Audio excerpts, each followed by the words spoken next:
Hello, my community of warriors. Welcome back. And if you're new to the Dr. Selma B show, I invite you to stay a while. Pull up a chair. Are you changing all of your home decorations to welcome the fall and all of its wonderful colors? Do you have a favorite season? Is it spring, summer, or fall? I'm a Mayborn baby, and I love the beach. However, I think my favorite season is the fall because the crisp air is refreshing and I get all excited because it means Christmas is around the corner and I love the holidays. Seasons are special because they remind us that change is constant. My grandmother would hum words of wisdom about a time to plant, a time to grow, and a time to harvest. And I realize now that she was letting me know that there are reasons and seasons in my life, and I need to embrace those seasons. Well, today's show is all about you and personal leadership. I wanted to spend our time together talking about the importance of knowing what season you are in your life and becoming deliberate in your actions. Please make sure to like and to subscribe to the channel, and I invite you to check out our playlist and maybe watch our show on confidence or our last show on self-worth and testing culture. Let's get started. Personal leadership is a necessary for success. I chose this topic today because during the summer, there was much discussion about the gymnast Simone Biles pulling out of the Olympics. Some cheered her on, while others chose to berate her. How dare she? How dare she pull out of this Olympics? Guess what? When you're able to make decisions in your life that are about you, your wellness, your mental health, and not allow guilt and shame to steer you, you have mastered personal leadership. I also chose this topic because it is a touchstone of the work of my team. As an educator, we work with schools to transform and innovate leadership, helping our teachers engender student leaders, and also helping them take ownership of leading in their classroom, in their school, and community. Here's a question to get us started. Do you have your legacy journal ready? Okay, let's get going. Here's a question for you, and yes, go ahead and send Dr. B a comment. And to my community, once again, I'm inviting you to visit our channel and post your comment and your response to this question. Are leaders born or made? Now this matters because when we look around in our community, we can point to leaders. We know that President Obama was the 44th president and leader of our country. And I am sure you have a solid list of individuals who you may put on your list as leaders. Well, do you believe that those individuals were born to be leaders? Or that they had an environment and individuals around them that shaped and nurtured them to take on a leadership role? I ask that question because most people believe that leaders are born and that leadership is for a select few. As a result, they don't see themselves as leaders. The traditional message is that leadership is for men and also mainly for white men. If we take a close look at our community, we know that we want change. We talk about what's not working, but most people wait for someone to take the lead and then they might follow. And all of the movies and the messages that have been told to you is that you're not a leader. And culturally, the message is that men are leaders. There are countries today where women are not even allowed to drive. Be careful. We're quick to point at others in the rhetoric that, for example, we had a 20-year war in Afghanistan to educate girls. Educate them to go where? In America, we've never had a woman president, and we just got our first female and woman of color vice president. Yet, there are cultures where we know women have led. In Africa, we can point to Queen Nzinga, Queen Asantewaa, Cleopatra, and Nefertari. When I ask you to search and answer the question, are leaders born or made? How did you come to understand and operate from that understanding that you are a leader? You may have grown up in a household where you were not expected to even manage your money and question things about the direction of your life and the household that you were in. And you may become guilt-ridden with taking on the role of cleaning and taking care of everyone else but yourself. If everyone is the leader, then it means we may not have learned how to lead in our personal lives. I'm excited to tell you, beloved, you don't have to wait for Mother Nature. You may have your planting season, your spring, today or tomorrow. It is your choice. Let go of the fear that is binding you and keeping you afraid. What I'm saying to you is that this is what the Dr. Selma B show is all about. There are openings in your life all around you. You now have to see the opening and step through. A planting season, your spring, requires you to first dream a little. What do you want in your garden? Do you want roses or tulips? In other words, what do you want for your life and your loved ones? To have a planting season, you have to let go of the guilt and worrying about everyone else. Stop taking care of everyone else and leaving nothing for yourself. This is about you. What I want you to understand, which I get excited about when I think about the season, each season is about receiving. What are you going to pluck from your garden? Spring is about planting. And when you make the decision about what you want to plant and now get organized, personal leadership requires a level of organization. Taking stock of what you need, doing some research about your goals. And the critical question that you and I have to ask to claim our season of spring is the following.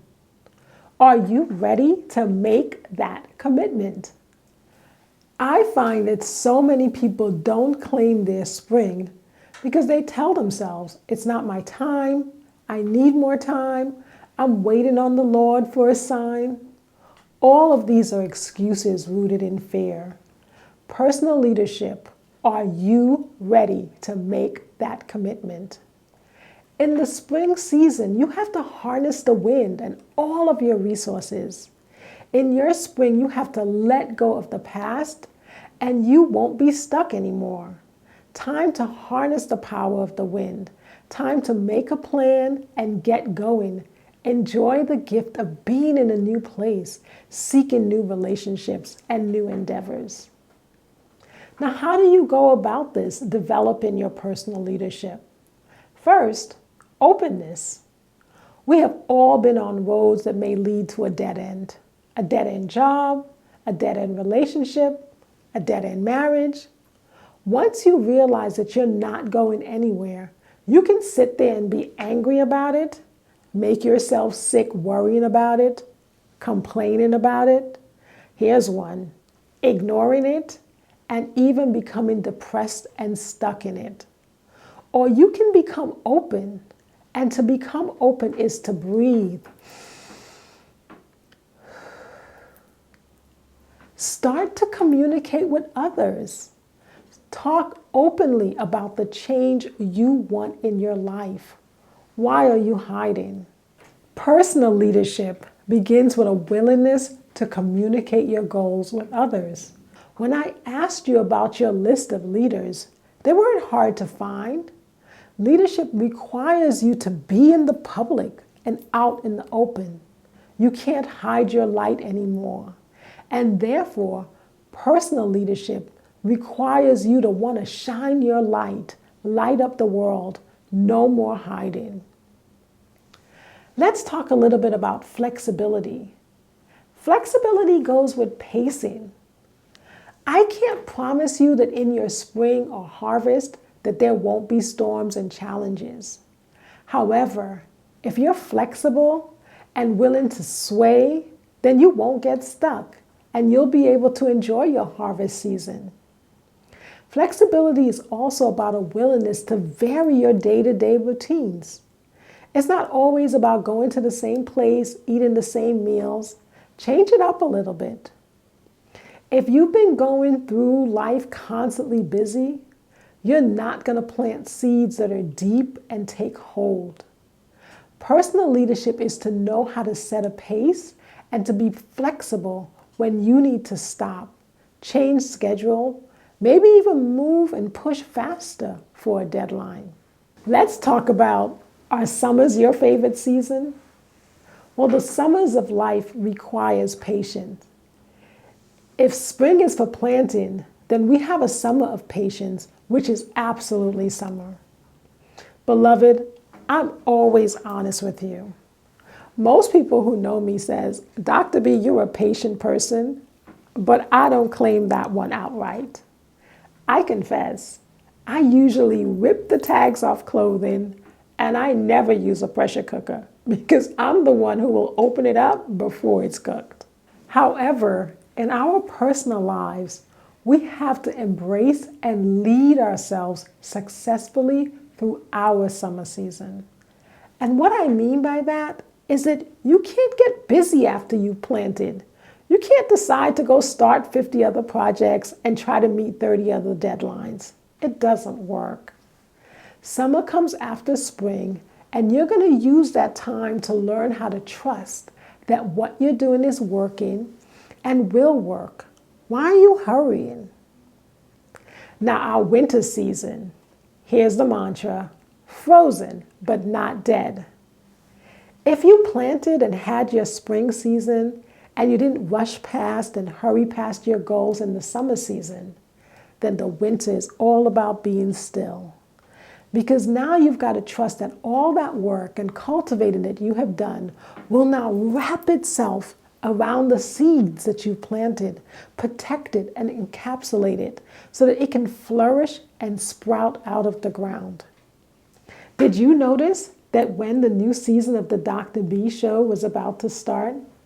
Beloved, I couldn't do this if I didn't slow down and reflect on the past year and all that we've accomplished together.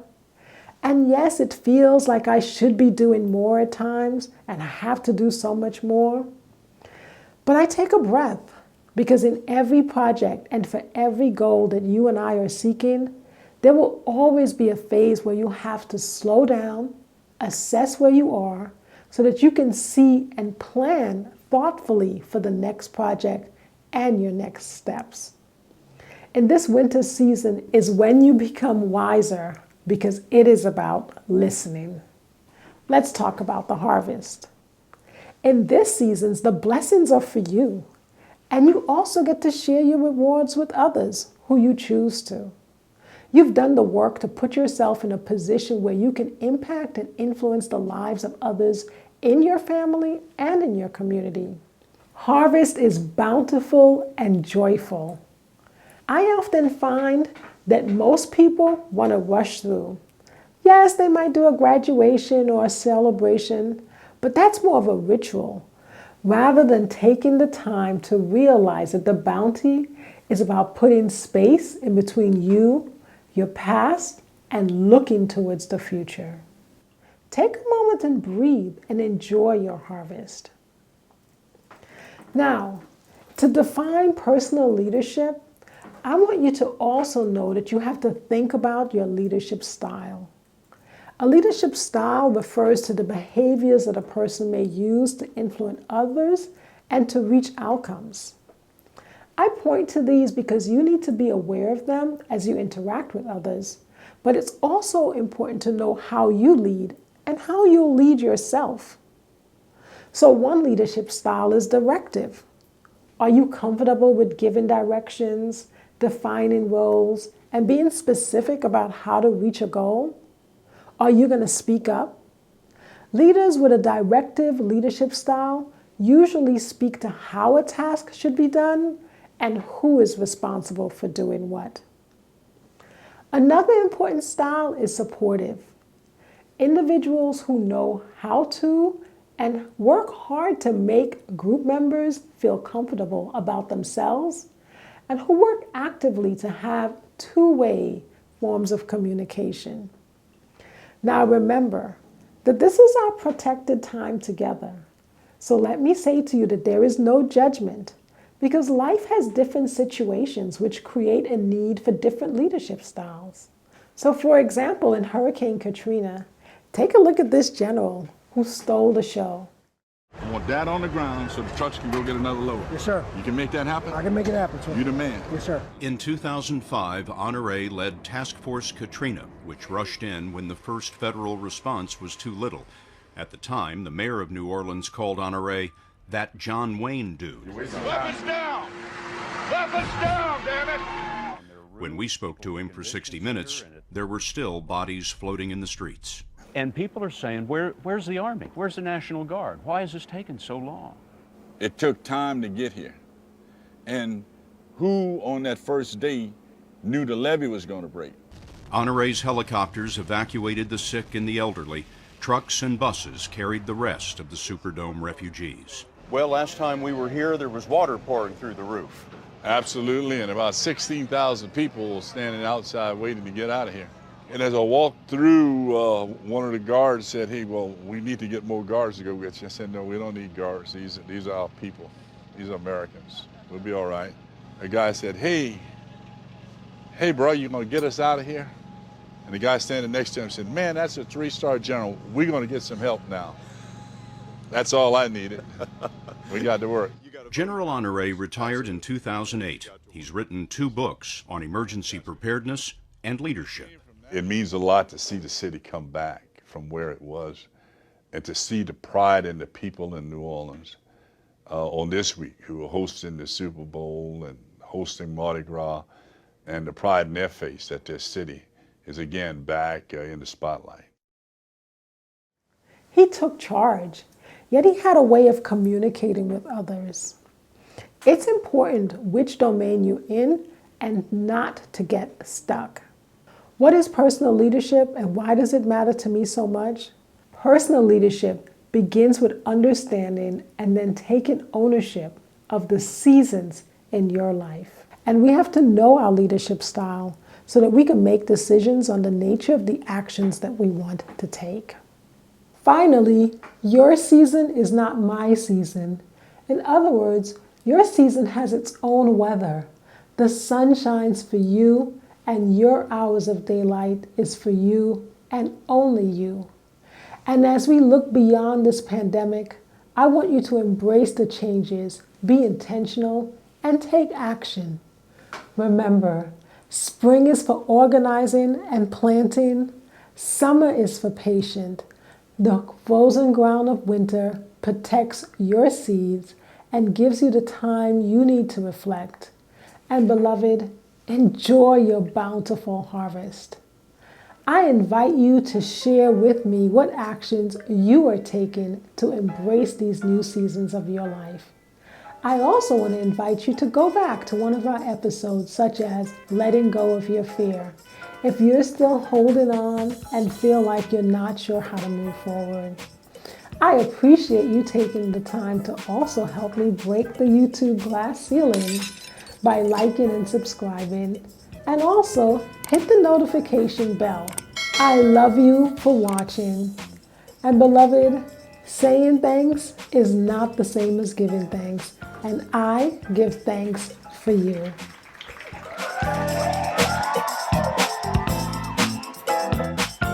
First, in this country, as you know, we are states that have come under a federal government.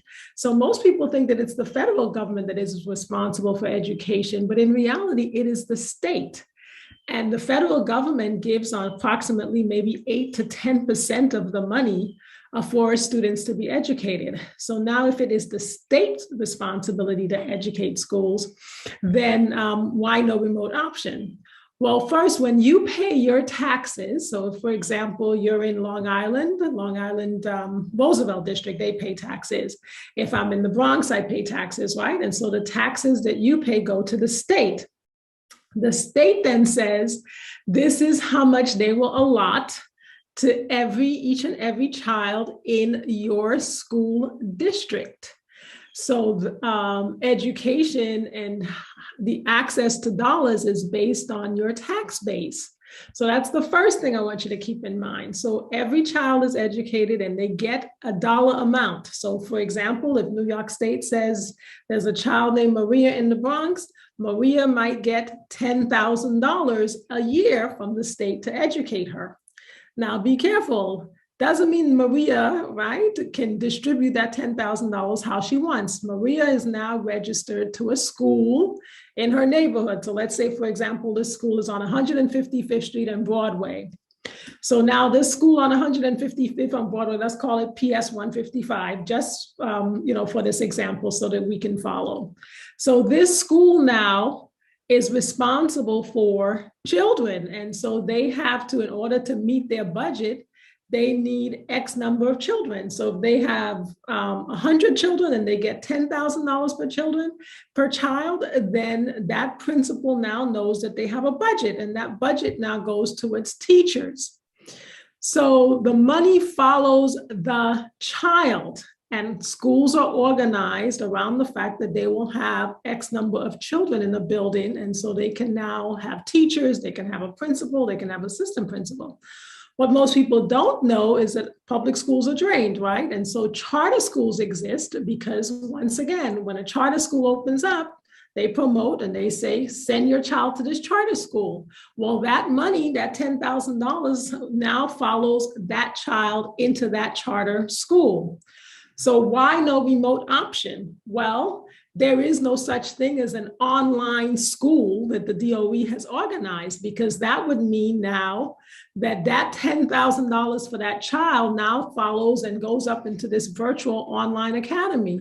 But Maria is still registered to the school on 155th Street, which is in session, right? And so it means that that school principal, there's no regulations and there's no policies and there's no agreement with the union in terms of how will that principal or she, that principal, organize their school when they now have a teacher that is contracted to be in a building. And now if Maria is remote, but Maria might be remote for 2 weeks, right? But still, how will you fund that teacher in the online space when the money is going to that school building? It's not just going to the DOE. They have to have some accountability to say that that money must be lined up in order to fund that school building. So this is a big challenge for them because there are unions.